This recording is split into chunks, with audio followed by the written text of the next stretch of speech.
Palace take on Chelsea. Before we talk about this game, there are much more important matters at hand. H, you're not happy about something. I want you to address it. Well, I got a lot of stick in the comment section of one of our previous videos a few weeks ago for not giving in to the talk that Chelsea are serious title contenders. Now, they've done incredibly well this season.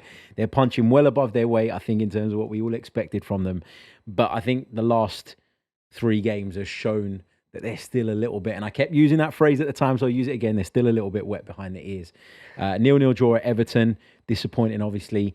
And then, of course, back-to-back defeats at home to Fulham and then away at Ipswich Town. Ipswich hadn't won at home all season. So not saying that you should be pressing the panic button if you're a Chelsea fan. I think they're very much still above where they ought to have been at the start of the season. But this was just a reminder of what their level is, I think. I think H just said, he told you so. And you were right. Roundabout way. Yeah, you were right. You were right. And it was never in doubt, to be honest, because I think when we had that conversation, it was a pretty reasonable conversation about where Chelsea are. And I think my theory on this is they were going through a period where they could play a complete brand new 11 in Europe and then play their normal 11 in the league. Now the fixtures have caught up on them, so you can't rotate midweek because you're playing Ipswich and then you're playing Palace on the weekend. And Maresca obviously shares that opinion as well, because he's been saying that. He's been saying exactly that we look a little bit tired. We look like we've run out of gas a little bit. And, you know, that was always the kind of point, wasn't it? So when people get defensive of Chelsea and say, oh, you know, you're just having a go at them, your own manager believes that. So why is it so wrong for other people to hold that opinion? It's football fans for you. Yeah. One thing I do want to talk about Maresca's comments is the moment he said they're not in a title race, that was before they played Everton.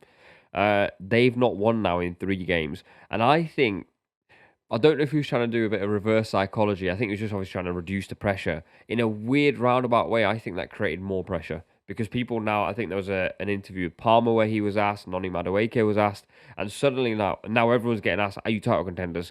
After Maresca basically said, like, well, we're not really. Was there something else he could have maybe said to change the direction of where that conversation went? Well, he could have been a little bit more on the fence. He could have said, look, we didn't think we were in the title race at the start of the season.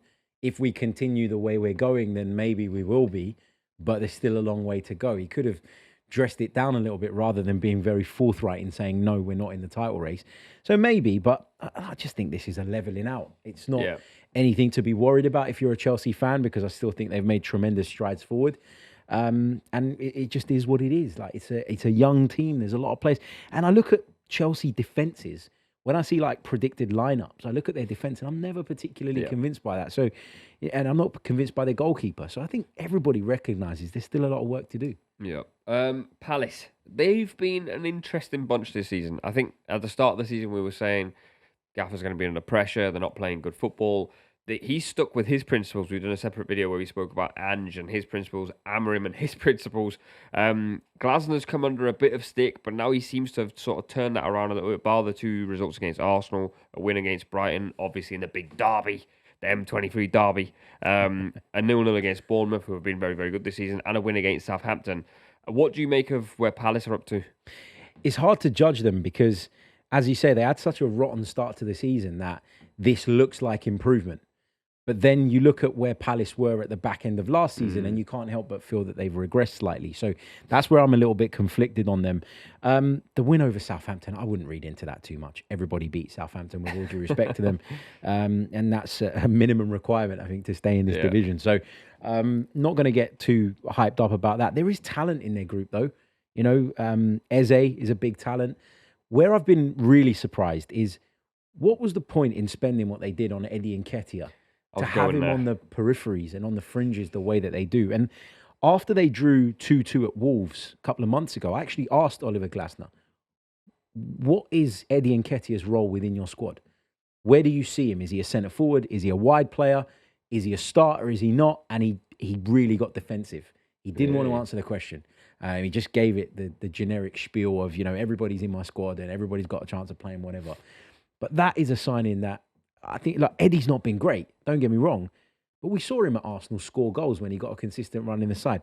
How he's not good enough for Crystal Palace is beyond me. Yeah, I was going to go there because I think Mateta had a spell at the end of last season where people were saying he was unbelievable.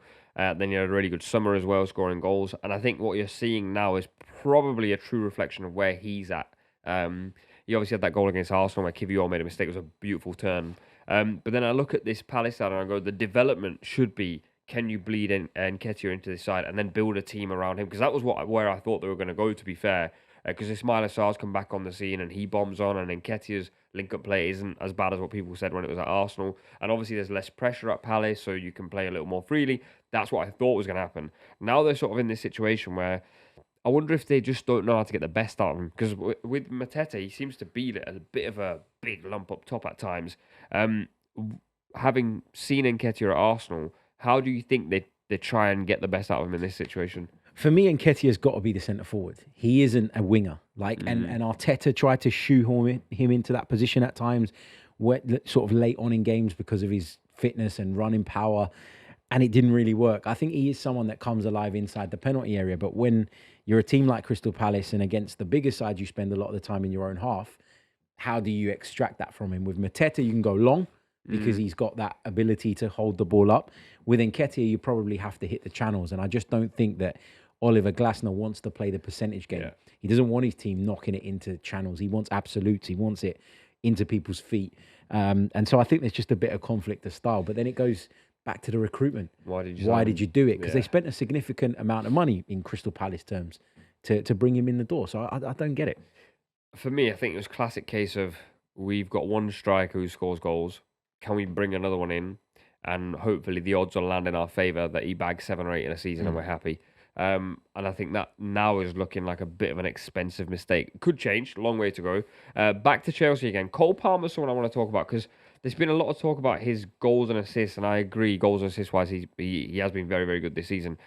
But in terms of performances, his overall performances, in particular in these last 3 games, he obviously scored against Fulham, but against Ipswich he was really poor, and against Everton the same.